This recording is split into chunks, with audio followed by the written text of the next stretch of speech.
I've only done it a couple of times, and it's just really been when we've had contractors in, like when I've had my roof boarded for storage, and because I had to get a new front door and a new window because they broke.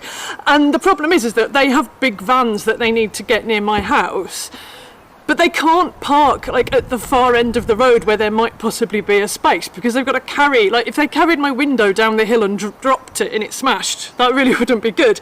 So I had to put my bins in the street just to save spots so that they could bring the van in.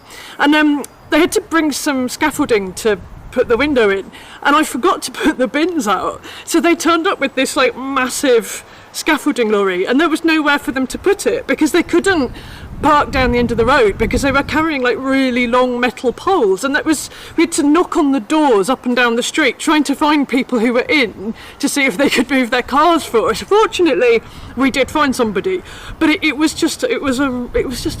it's a pain, frankly. Yeah, I mean, I'm currently learning to drive, so I don't actually have a car. But when my driving instructor comes to pick me up, he has to actually text me to tell me which end of the road he's at, where he's managed to find a space.